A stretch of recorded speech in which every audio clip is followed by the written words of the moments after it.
ये कहानी है रमनापुर गांव की, जहां बंसी नाम का एक व्यापारी रहता था। वो गांव में दूध और खीर बेचने का काम किया करता था। गांव वालों के मुताबिक बंसी एक खड़ूस और एक बहुत ही लालची आदमी था। दिखने में मुश्तंडा, पहलवान की तरह। इस वजह से गांव वाले उससे डरते थे। बंसी के दुकान के सामने ही कृष्ण भगवान का एक भव्य मंदिर था। भैया 1 लीटर लस्सी दे दो, मेरे घर में आज कार्यक्रम है। पैसे कल आकर दे जाऊंगा। हाँ, पैसे कल तो सामान भी कल। चलो निपटो यहाँ से, वरना तुम्हें बासी दूध दे दूंगा। हटो चलो, बोनी के समय आकर दिमाग खराब कर रहे हो। दे दो, मैं आपके यहाँ से ही हमेशा सामान लेकर आता जाता हूँ। ऐसा मत करो, मैं सच में तुम्हें आकर पैसे दे जाऊंगा। बंसी उस आदमी के लाख गिड़गिड़ाने पर भी उसे सामान नहीं देता है। बंसी के इसी चाल चलन की वजह से उससे कोई भी सामान नहीं लेता था। पूरा दिन बीत चुका था। बंसी के दुकान में कोई नहीं आया था। रात के समय एक तकरीबन 11-12 साल का बच्चा बंसी की दुकान पर आया। उस बच्चे के पीछे अद्भुत रोशनी चमक रही थी और वो आकर बंसी से कहने लगा, क्या तुम मुझे दूध और खीर दोगे? मैंने सुबह से कुछ नहीं खाया है और भूख भी बहुत लगी है। एक तो सुबह से कोई आया नहीं और अब आए भी हो तो तुम, और मुझसे क्या चाहते हो? बिना पैसों के मैं कोई सामान नहीं देता। मेरे पास देने के लिए तो कुछ भी नहीं है, लेकिन तुम मेरे कान का कुंडल ले सकते हो। ये बहुत ही कीमती है। उस रात बंसी ने उस बच्चे के कानों के कुंडल ले लिए और दूध और खीर दे दिया और अपने घर चला गया। दूसरे दिन जब दुकान खोली तब उसकी नजर मंदिर पर गई, जहां देखा कि कई सारे पुलिस वाले और कई सारे लोग जमा थे। हो न हो, इस मंदिर के किसी आदमी ने ही यहाँ पर चोरी की है। जो भी है वो तुरंत सामने आए, वरना मैं उसे अंग्रेजों के कारावास में डाल दूंगा। मैंने आपसे कितनी बार कहा है, वो आदमी मैं नहीं हूँ। आप मुझ पर शक मत कीजिए। तुम ठीक से बताते हो या मैं तुम्हें कारावास में डालूं? पुलिस वाले इतना कहकर सारे गांव की तलाशी लेने लगे। सबसे पहले पुजारी के कमरे की तलाशी ली। मेरा विश्वास कीजिए, मैंने कुछ नहीं चुराया है। अगर मैं चुराता तो यहाँ थोड़ी ना नजर आता। मुझे इस मंदिर ने सब कुछ दिया है, मैं भला क्यों यहाँ चोरी करूंगा? सुनो, तुम जाकर दूसरे दुकान और दूसरे घरों में तलाशी लो। तब तक मैं इस खीर और दूध की दुकान के मालिक को देखता हूँ। जैसा आप कहें सर। पुलिस वाला बंसी के दुकान के बाहर जाकर खड़ा हो जाता है। कौन है यहाँ पर? ये किसकी दुकान है? जो भी है सामने आए। मालिक, ये मेरी दुकान है। मैं यहाँ दूध और खीर बेचता हूँ। मुझे उन सब से कोई लेना देना नहीं है। मुझे इस दुकान की तलाशी लेनी है। पुलिस वाला बंसी की दुकान की तलाशी लेता है। जब उसे वहाँ मंदिर की मूर्ति के कानों के कुंडल मिलते हैं, तो उसे देखकर पुलिस वाला बंसी को गिरफ्तार कर लेता है और उसे हवालात में बंद कर दिया। मैंने चोरी नहीं की। रात को एक बच्चा आकर मुझे एक कुंडल देकर गया। मेरी कोई गलती नहीं है, मुझे माफ कर दो। गांव वालों ने गुस्से में आकर बंसी की दुकान को जलाने की सोची। इस चोर ने हमारे भगवान के कानों के कुंडल चुराए हैं, हम इसे छोड़ेंगे नहीं। लेकिन उसे सजा पुलिस वालों ने दे दी है, उससे बदला लेकर हमें कुछ नहीं मिलेगा। पुजारी की बात को नजरअंदाज करके सबने बंसी की दुकान में आग लगा दी। मानो धुएं से दुकान शांत हो ही नहीं रही थी। हमेशा अकड़ू और पहलवानी का घमंड दिखाता है ना, अब मजा आएगा। हमें दूसरों की गलती को माफ करना सीखना चाहिए। आप सब ये गलत कर रहे हैं। गांव वालों ने बंसी की दुकान पर आग तो लगा दी थी, लेकिन उस आग का धुआं शांत हो ही नहीं रहा था। पूरे 1 महीने बीत चुके थे। उस आग का धुआं वैसे का वैसा ही था, मानो कोई धुएं का घर हो। बंसी जब जेल से छूटकर अपने दुकान के पास आया तो वो दुकान जलता हुआ देखकर दंग रह गया। मेरी दुकान, मेरी दुकान, मेरे खून पसीने की कमाई से बनाई हुई दुकान, हे भगवान, पूरे दुकान में धुआं धुआं कर दिया है। ये तो होना ही था, तुमने काम जो वैसा किया है। कोई पानी लाओ, कोई मेरे दुकान को बचाओ, इन गांव वालों ने मेरे दुकान को जलाकर राख कर दिया है। अरे कोई पानी लाओ। बंसी को रोता हुआ देखकर वहाँ पर मंदिर का पुजारी आया। मत रो बंसी, कुछ नहीं हुआ है। मेरी पूरी दुकान जलकर राख हो गई है और आप कह रहे हैं कि कुछ नहीं हुआ। ये बात तो मेरी भी समझ में नहीं आ रही। एक बार तुम दुकान के अंदर जाकर देखो, तब तुम्हें समझ में आएगा। गांव वालों के लाख जलाने के बाद भी तुम्हारी दुकान बिल्कुल वैसी की वैसी ही है, बस उसमें से धुआं निकल रहा है और कुछ नहीं। देखो, मैं तुम्हें अंदर जाकर दिखाता हूँ। पुजारी बंसी के जलते हुए दुकान के अंदर चला गया। तब भी उसे वहाँ पर कुछ नहीं हुआ, सिर्फ दुकान से धुआं आ रहा था और कुछ भी नहीं। लेकिन ये सब कैसे हो रहा है?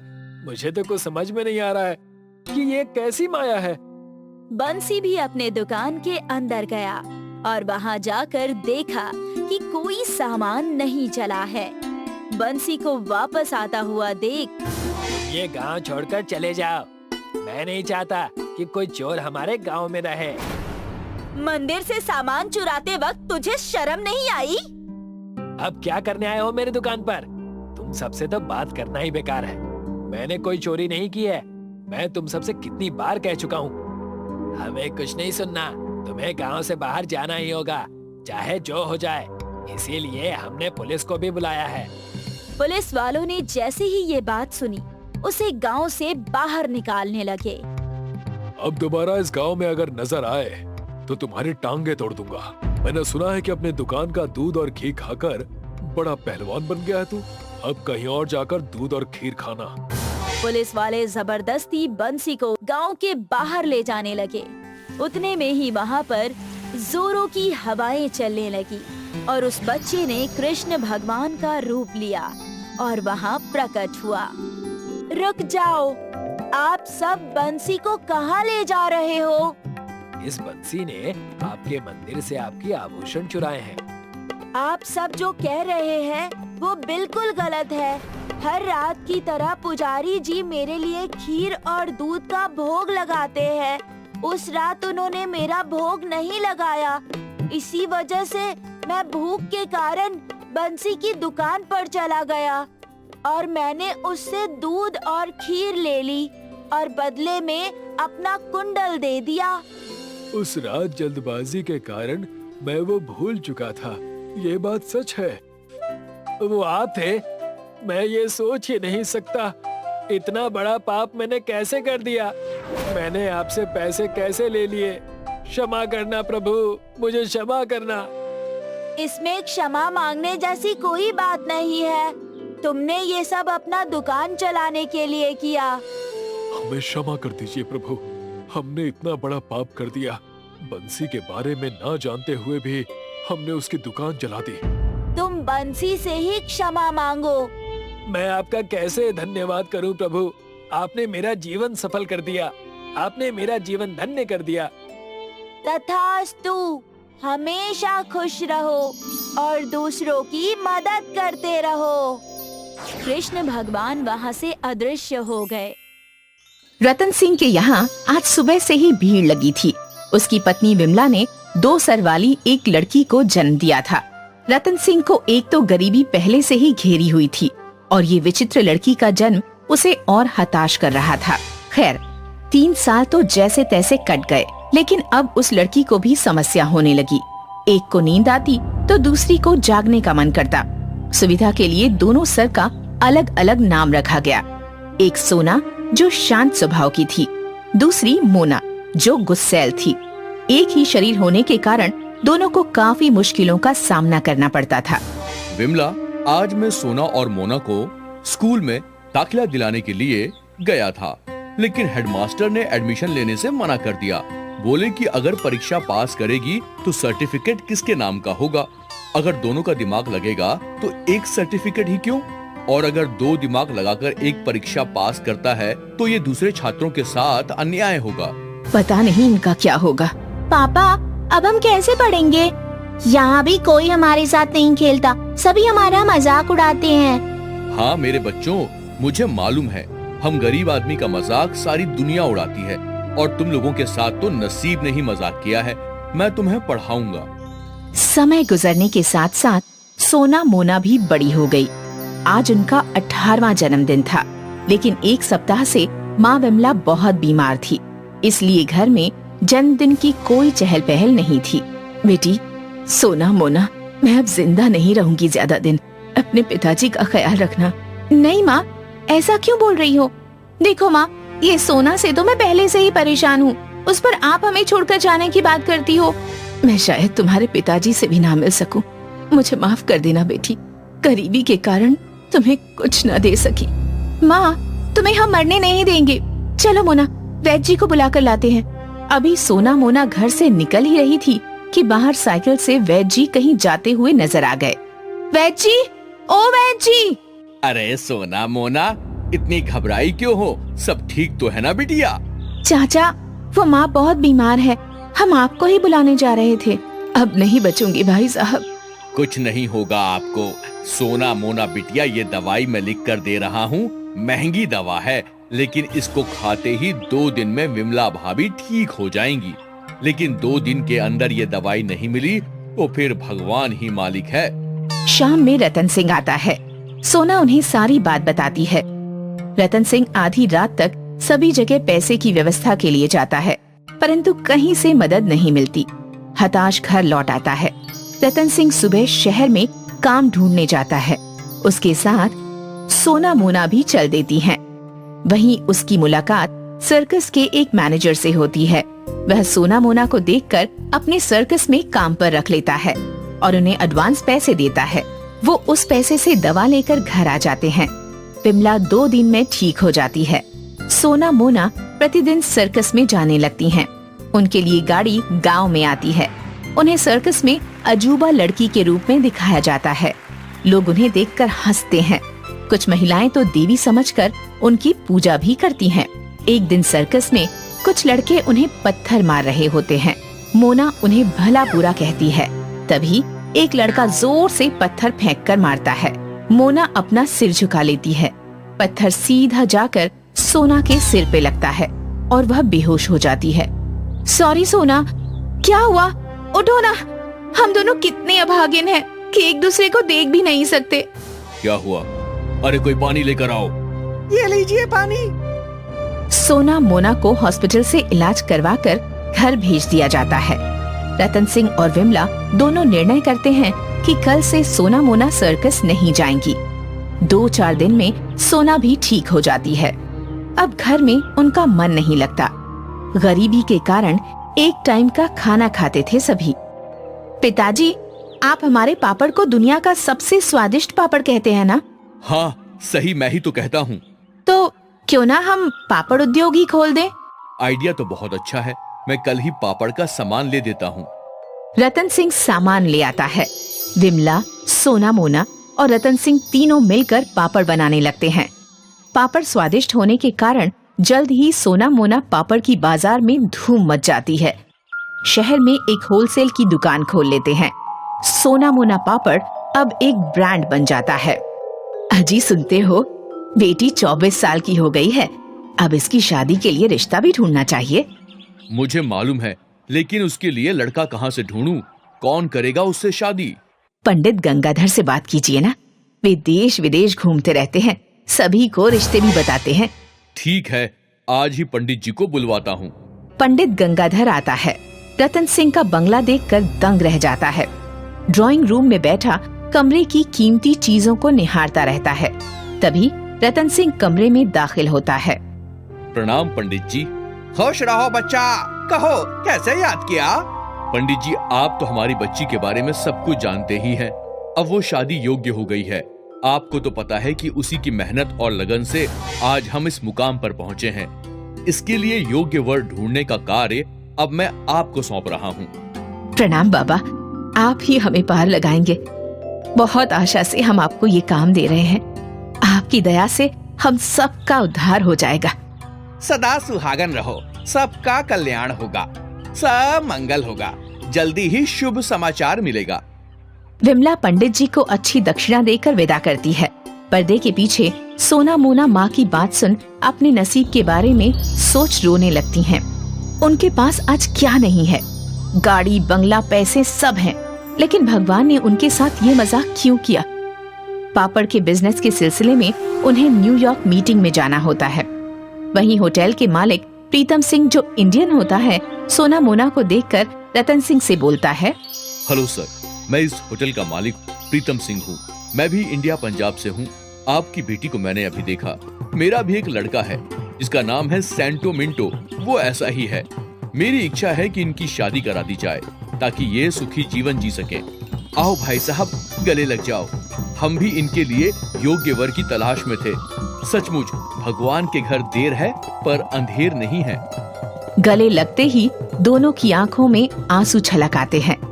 अगले महीने गांव में ही अमेरिका से बारात आती है और उनकी शादी धूमधाम से होती है। सोना मोना सेंटो मिंटो के साथ न्यूयॉर्क चली जाती हैं। इंसान को किसी भी परिस्थिति में हताश ना होकर संघर्ष करना चाहिए, सफलता जरूर मिलेगी। रतन सिंह के यहाँ आज सुबह से ही भीड़ लगी थी। उसकी पत्नी विमला ने 2 सर वाली एक लड़की को जन्म दिया था। रतन सिंह को एक तो गरीबी पहले से ही घेरी हुई थी और ये विचित्र लड़की का जन्म उसे और हताश कर रहा था। खैर 3 साल तो जैसे तैसे कट गए, लेकिन अब उस लड़की को भी समस्या होने लगी। एक को नींद आती तो दूसरी को जागने का मन करता। सुविधा के लिए दोनों सर का अलग अलग नाम रखा गया। एक सोना जो शांत स्वभाव की थी, दूसरी मोना जो गुस्सैल थी। एक ही शरीर होने के कारण दोनों को काफी मुश्किलों का सामना करना पड़ता था। विमला, आज मैं सोना और मोना को स्कूल में दाखिला दिलाने के लिए गया था, लेकिन हेडमास्टर ने एडमिशन लेने से मना कर दिया। बोले कि अगर परीक्षा पास करेगी तो सर्टिफिकेट किसके नाम का होगा। अगर दोनों का दिमाग लगेगा तो एक सर्टिफिकेट ही क्यों, और अगर 2 दिमाग लगाकर एक परीक्षा पास करता है तो ये दूसरे छात्रों के साथ अन्याय होगा। पता नहीं इनका क्या होगा। पापा, अब हम कैसे पढ़ेंगे? यहाँ भी कोई हमारे साथ नहीं खेलता, सभी हमारा मजाक उड़ाते हैं। हाँ मेरे बच्चों, मुझे मालूम है हम गरीब आदमी का मजाक सारी दुनिया उड़ाती है, और तुम लोगों के साथ तो नसीब ने ही मजाक किया है। मैं तुम्हें पढ़ाऊंगा। समय गुजरने के साथ साथ सोना मोना भी बड़ी हो गई। आज उनका 18वां जन्मदिन था, लेकिन एक सप्ताह से माँ विमला बहुत बीमार थी, इसलिए घर में जन्मदिन की कोई चहल पहल नहीं थी। बेटी सोना मोना, मैं अब जिंदा नहीं रहूंगी ज्यादा दिन, अपने पिताजी का ख्याल रखना। नहीं माँ, ऐसा क्यों बोल रही हो? देखो माँ, ये सोना से तो मैं पहले से ही परेशान हूँ, उस पर आप हमें छोड़कर जाने की बात करती हो। मैं शायद तुम्हारे पिताजी से भी ना मिल सकूं। मुझे माफ कर देना बेटी, गरीबी के कारण तुम्हें कुछ न दे सकी। माँ, तुम्हें हम मरने नहीं देंगे। चलो मोना, वैद्य जी को बुलाकर लाते हैं। अभी सोना मोना घर से निकल ही रही थी कि बाहर साइकिल से वैद्य जी कहीं जाते हुए नजर आ गए। वैद्य जी, ओ वैद्य जी। अरे सोना मोना, इतनी घबराई क्यों हो? सब ठीक तो है ना बिटिया? चाचा, वो माँ बहुत बीमार है, हम आपको ही बुलाने जा रहे थे। अब नहीं बचूंगी भाई साहब। कुछ नहीं होगा आपको। सोना मोना बिटिया, ये दवाई मैं लिख कर दे रहा हूँ। महंगी दवा है, लेकिन इसको खाते ही 2 दिन में विमला भाभी ठीक हो जाएंगी। लेकिन 2 दिन के अंदर ये दवाई नहीं मिली तो फिर भगवान ही मालिक है। शाम में रतन सिंह आता है। सोना उन्हें सारी बात बताती है। रतन सिंह आधी रात तक सभी जगह पैसे की व्यवस्था के लिए जाता है, परंतु कहीं से मदद नहीं मिलती। हताश घर लौट आता है। रतन सिंह सुबह शहर में काम ढूंढने जाता है। उसके साथ सोना मोना भी चल देती हैं। वहीं उसकी मुलाकात सर्कस के एक मैनेजर से होती है। वह सोना मोना को देखकर अपने सर्कस में काम पर रख लेता है और उन्हें एडवांस पैसे देता है। वो उस पैसे से दवा लेकर घर आ जाते हैं। विमला 2 दिन में ठीक हो जाती है। सोना मोना प्रतिदिन सर्कस में जाने लगती हैं। उनके लिए गाड़ी गांव में आती है। उन्हें सर्कस में अजूबा लड़की के रूप में दिखाया जाता है। लोग उन्हें देखकर हंसते हैं। कुछ महिलाएं तो देवी समझकर उनकी पूजा भी करती हैं। एक दिन सर्कस में कुछ लड़के उन्हें पत्थर मार रहे होते हैं। मोना उन्हें भला बुरा कहती है। तभी एक लड़का जोर से पत्थर फेंककर मारता है। मोना अपना सिर झुका लेती है। पत्थर सीधा जाकर सोना के सिर पे लगता है और वह बेहोश हो जाती है। सॉरी सोना, क्या हुआ? उठो ना, हम दोनों कितने अभागिन हैं कि एक दूसरे को देख भी नहीं सकते। क्या हुआ? अरे कोई पानी लेकर आओ। ये लीजिए पानी। सोना मोना को हॉस्पिटल से इलाज करवाकर घर भेज दिया जाता है। रतन सिंह और विमला दोनों निर्णय करते हैं कि कल से सोना मोना सर्कस नहीं जाएंगी। 2-4 दिन में सोना भी ठीक हो जाती है। अब घर में उनका मन नहीं लगता। गरीबी के कारण एक टाइम का खाना खाते थे सभी। पिताजी, आप हमारे पापड़ को दुनिया का सबसे स्वादिष्ट पापड़ कहते हैं ना? हाँ, सही मैं ही तो कहता हूँ। तो क्यों ना हम पापड़ उद्योग ही खोल दें? आइडिया तो बहुत अच्छा है। मैं कल ही पापड़ का सामान ले देता हूँ। रतन सिंह सामान ले आता है। विमला, सोना मोना और रतन सिंह तीनों मिलकर पापड़ बनाने लगते हैं। पापड़ स्वादिष्ट होने के कारण जल्द ही सोना मोना पापड़ की बाजार में धूम मच जाती है। शहर में एक होलसेल की दुकान खोल लेते हैं। सोना मोना पापड़ अब एक ब्रांड बन जाता है। अजी सुनते हो, बेटी 24 साल की हो गई है। अब इसकी शादी के लिए रिश्ता भी ढूंढना चाहिए। मुझे मालूम है, लेकिन उसके लिए लड़का कहाँ से ढूंढूं? कौन करेगा उससे शादी? पंडित गंगाधर से बात कीजिए ना। वे देश विदेश घूमते रहते हैं, सभी को रिश्ते भी बताते हैं। ठीक है, आज ही पंडित जी को बुलवाता हूँ। पंडित गंगाधर आता है। रतन सिंह का बंगला देखकर दंग रह जाता है। ड्राइंग रूम में बैठा कमरे की कीमती चीजों को निहारता रहता है। तभी रतन सिंह कमरे में दाखिल होता है। प्रणाम पंडित जी। खुश रहो बच्चा, कहो कैसे याद किया? पंडित जी, आप तो हमारी बच्ची के बारे में सब कुछ जानते ही हैं। अब वो शादी योग्य हो गई है। आपको तो पता है कि उसी की मेहनत और लगन से आज हम इस मुकाम पर पहुँचे हैं। इसके लिए योग्य वर ढूंढने का कार्य अब मैं आपको सौंप रहा हूँ। प्रणाम बाबा, आप ही हमें पार लगाएंगे। बहुत आशा से हम आपको ये काम दे रहे हैं। आपकी दया से हम सबका उद्धार हो जाएगा। सदा सुहागन रहो, सबका कल्याण होगा, सब मंगल होगा, जल्दी ही शुभ समाचार मिलेगा। विमला पंडित जी को अच्छी दक्षिणा देकर विदा करती है। पर्दे के पीछे सोना मोना माँ की बात सुन अपने नसीब के बारे में सोच रोने लगती हैं। उनके पास आज क्या नहीं है? गाड़ी, बंगला, पैसे सब हैं, लेकिन भगवान ने उनके साथ ये मजाक क्यों किया? पापड़ के बिजनेस के सिलसिले में उन्हें न्यूयॉर्क मीटिंग में जाना होता है। वहीं होटल के मालिक प्रीतम सिंह, जो इंडियन होता है, सोना मोना को देखकर रतन सिंह से बोलता है। हेलो सर, मैं इस होटल का मालिक प्रीतम सिंह हूँ। मैं भी इंडिया पंजाब से हूँ। आपकी बेटी को मैंने अभी देखा। मेरा भी एक लड़का है जिसका नाम है सेंटो मिंटो। वो ऐसा ही है। मेरी इच्छा है कि इनकी शादी करा दी जाए ताकि ये सुखी जीवन जी सके। आओ भाई साहब, गले लग जाओ। हम भी इनके लिए योग्य वर की तलाश में थे। सचमुच भगवान के घर देर है पर अंधेर नहीं है। गले लगते ही दोनों की आंखों में आंसू छलक आते हैं। अगले महीने गांव में ही अमेरिका से बारात आती है और उनकी शादी धूमधाम से होती है। सोना मोना सेंटो मिंटो के साथ न्यूयॉर्क चली जाती हैं। इंसान को किसी भी परिस्थिति में हताश ना होकर संघर्ष करना चाहिए। सफलता जरूर मिलेगी। रमेश का गांव में ढाबा था। इस ढाबे को उसका पूरा परिवार संभालता था। उसकी पत्नी पराजक्ता और बेटी मीना खाना पकाया करते थे और वो और उसका बेटा शुभम ग्राहकों को संभाला करते थे।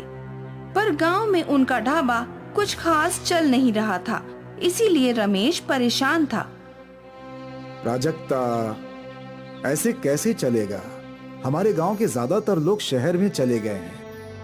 दिन ब दिन हमारी आमदनी घटती जा रही है। अभी मीना की शादी के लिए भी पैसे इकट्ठे करने होंगे। आप फिक्र मत कीजिए, भगवान है, वो हमारी जरूर मदद करेंगे। हाँ, अब उनसे ही आशा है। हम तो अपनी पूरी कोशिश कर रहे हैं। रमेश और पराजक्ता की बातें उनके बेटे शुभम ने सुन ली और वो सोचने लगा। मुझे कुछ भी करके माँ पापा की मदद करनी होगी। और ऐसे ही सोचते सोचते वो चलते चलते नदी के किनारे आ गया। शुभम का गांव एक नदी के किनारे था और यही नदी उसके गांव को कई और गांव से जोड़ा करती थी। शुभम अपनी नाव में बैठ गया और चप्पू चलाने लगा। पापा बोल रहे थे कि हमारे गांव के अधिकतर लोग शहर जा चुके हैं, पर आसपास के गांव में तो लोग हैं ना, हम अपना खाना उन्हें बेच सकते हैं, पर कैसे? वो सोच ही रहा था कि तभी उसका ध्यान एक दूसरी नाव पर चाय बेच रहे आदमी पर गया।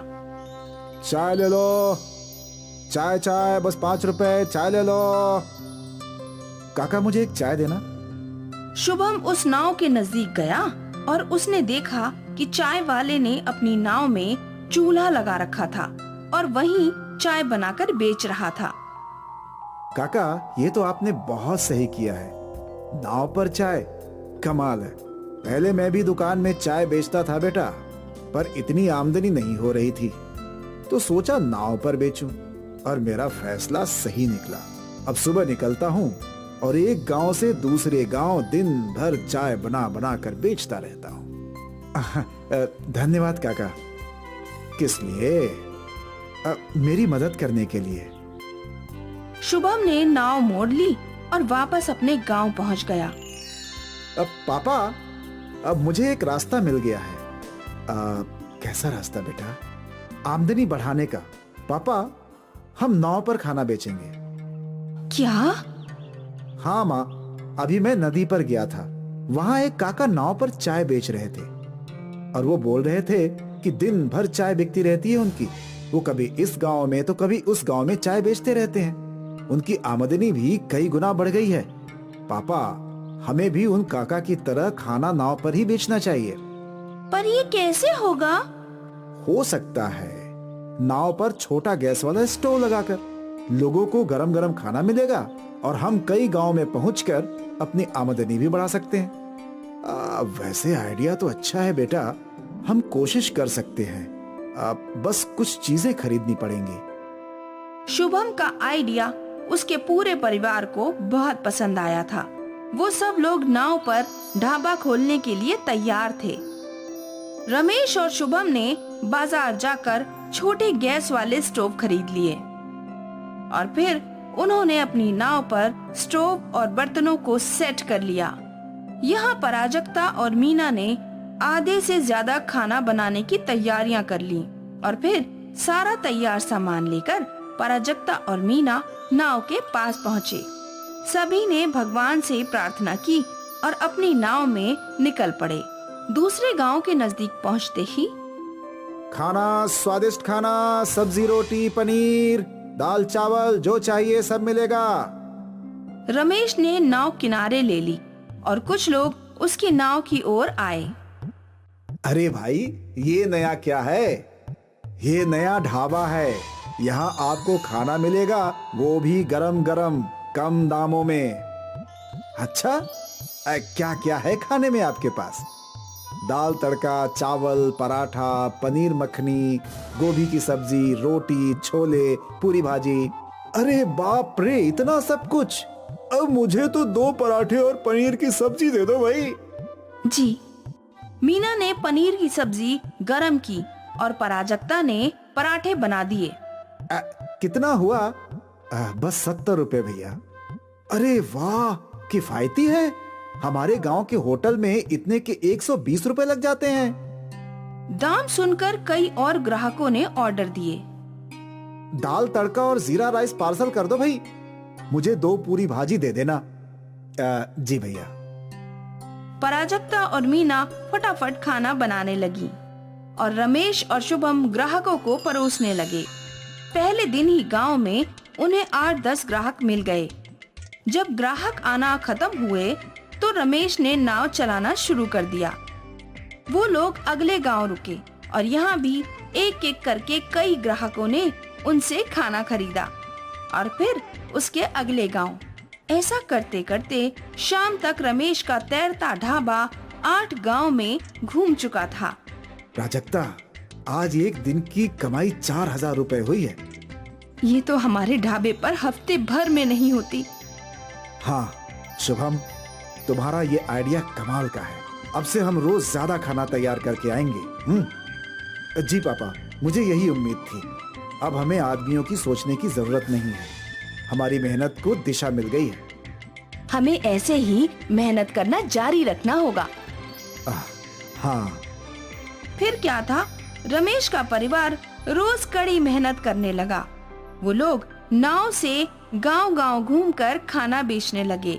सभी खुश थे। लेकिन उनकी ये प्रगति रमेश के गांव में रह रहे भानु से देखी नहीं गई। भानु रमेश से जलता था। मुझे इस रमेश का कुछ न कुछ करना ही चाहिए, वरना ये मुझसे भी ज्यादा पैसे कमाएगा। मैं ऐसा होने नहीं दूंगा। रात के अंधेरे में भानु ने रमेश की नाव तोड़ दी। अब देखता हूँ तुम लोग कैसे नाव पर खाना बेचते हो। रमेश और उसका परिवार जब नदी किनारे पहुंचा तो अपनी नाव की ये हालत देखकर परेशान हो जाते हैं। अब हम क्या करेंगे पापा? नाव तो बिल्कुल टूट चुकी है। अरे हम इतना सारा खाना कहाँ बेचेंगे? गांव का एक बूढ़ा बुजुर्ग उनकी ये सारी बातें सुन रहा था। बेटा, तुम लोग मेरी नाव ले जाओ। मैंने तुम सबकी मेहनत देखी है और तुम्हारी वजह से कई लोगों को अच्छा खाना भी मिलता है। ये अच्छा काम रुकना नहीं चाहिए। तुम जब तक चाहो मेरी नाव इस्तेमाल कर सकते हो। वैसे भी दिन भर नाव चलाकर क्या ही कमा लेता हूँ मैं। धन्यवाद काका, आपने हम पर बहुत बड़ा एहसान किया है। एहसान नहीं बेटा, इसे तुम मेरी मदद समझ लो। काका की नाव उनकी नाव से बड़ी और बेहतर थी। शुभम और रमेश ने उस बड़ी नाव में गैस स्टोव लगाया और ढेर सारा तैयार खाना भी रख लिया और फिर वो लोग निकल पड़े। रोज की तरह वो लोग अलग अलग गांव में रुककर खाना बेचने लगे। ग्राहक बढ़ गए थे और उनकी आमदनी भी। शाम के समय वो लोग अपने गांव लौटे और रमेश उस बूढ़े आदमी के घर गया। काका, आज आपकी वजह से मैं खाना बेच पाया। आपकी दया के लिए शुक्रिया। इसे कबूल कीजिए। हमारी कमाई बहुत अच्छी हुई है और उसके आप भी हकदार हैं काका। पहली बार कोई मुझे नाव नहीं चलाने के पैसे दे रहा है। 40 सालों से बस नाव चलाकर ही पैसे कमाता आया हूँ। अब बुढ़ा हो चुका हूँ, शरीर साथ नहीं दे रहा है। सोच रहा था कि नाव बेच ही दूं। नहीं काका, आपको नाव बेचने की जरूरत नहीं है। हम आपकी नाव चलाएंगे और आपको रोज आपकी नाव का किराया भी दे देंगे। भगवान तुम्हारा भला करे बेटा। बूढ़े आदमी ने रमेश को नाव देकर उसकी मदद की और रमेश ने बूढ़े आदमी को रोज किराया देने की बात करके उनकी मदद की और यूं ही ये मदद का सिलसिला चलता रहा। और शायद इसी अच्छाई की वजह से दिन ब दिन रमेश के तैरते ढाबे की आमदनी बढ़ती जा रही थी। और ये देखकर भानु तिलमिला गया। वो रमेश का बुरा करना चाहता था, पर अनजाने में उसने ही रमेश का भला कर दिया। 1 साल बाद रमेश ने अपनी बेटी मीना की शादी भी बड़ी धूमधाम से करवा दी और भानु अब भी रमेश को देखकर जलता भुनता रहता। रमेश और उसके परिवार की मेहनत रंग लाई।